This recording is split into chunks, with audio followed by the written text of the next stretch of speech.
Good afternoon. Hope everyone is still awake. I'm here to talk about Barksdale Capital. We are a base metal exploration company in the States. As you can see here on this picture, we have a property that's immediately adjacent to a world-class base metal development project. So forward-looking statements. We are an exploration company. We have inherent risks. Pay attention to those risks. So what is Barksdale? Barksdale is a strategic company that has a land position in the heart of a major district. We have a tier 1 asset that we effectively share with our neighbor, which is a multi-billion-dollar diversified mining company called South 32. And we're working to explore that property and show exactly how much of this asset truly belongs to us. A little bit of background on the management here. My name is Rick. I am a geologist turned private equity banker. I was at RCF for a number of years, invested several $100 million in the mining space. Used to sit in those chairs where you guys are sitting now, trying to pick out all the dodgy ones from the good ones and invest money in the space. I have a couple of mine finders associated with the company.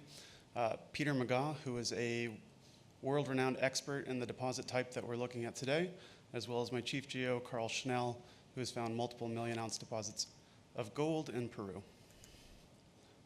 So Sunnyside, our core property, is in the heart of the southern Patagonia Mountains in Arizona.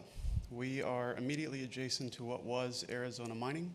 As most of you will recall, that was a very large exploration success a couple of years ago.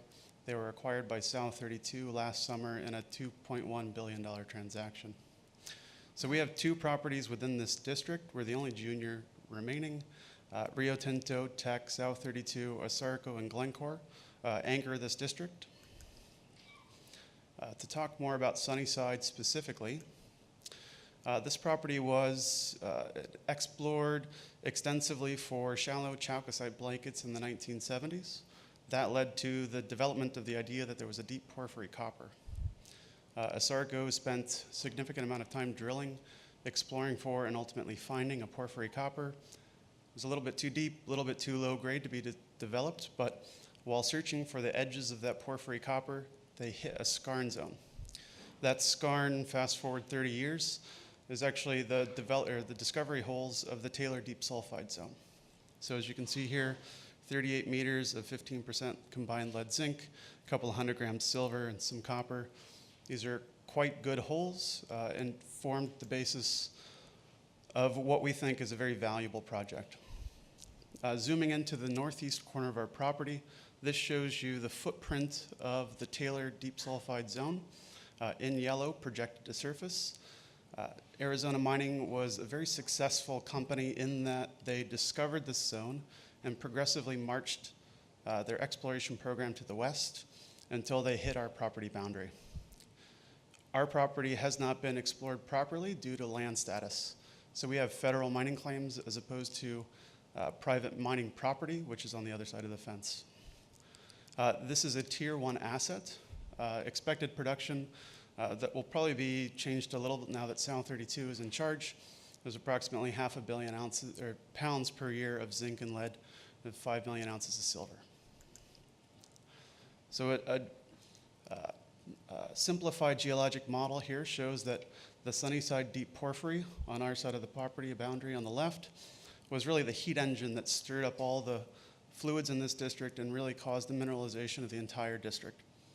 The pink line that you see is the mineralized horizon, which is a skarn which transitions into a manto system, the deeper portion of which is on our property. If you know anything about these carbonate replacement systems, they typically form like the fingers on your hand, radiating from your palm, or from like the spokes on a wheel from a central hub. We expect that around the Sunnyside porphyry, so long as there's carbonate in place, that we're going to have the potential to develop additional ore bodies.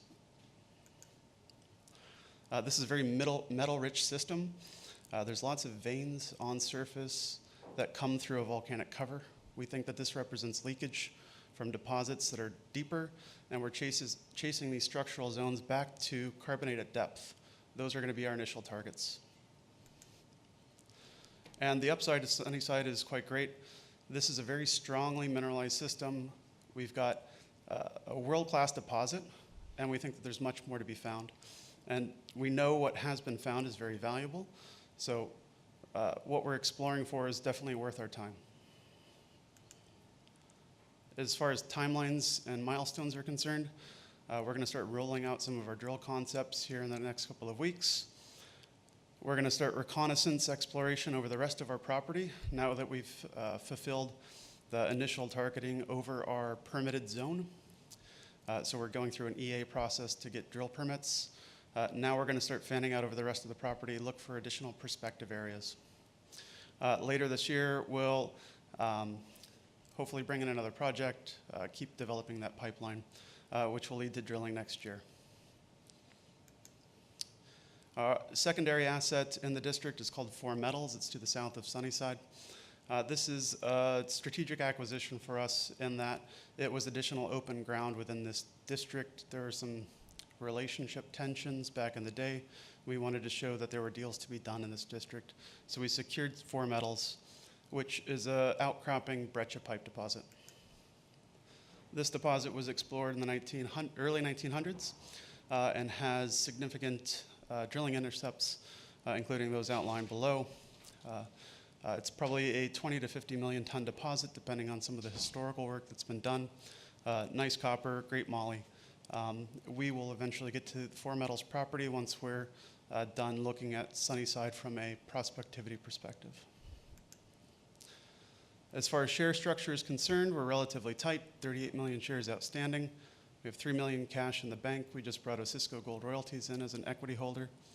We've got Eric's brought in there for about 7.5%, US Global for about 10, Delbrook Metallist out of Toronto and Vancouver respectively, and then our option partner Regal Resources, whose equity position is escrowed.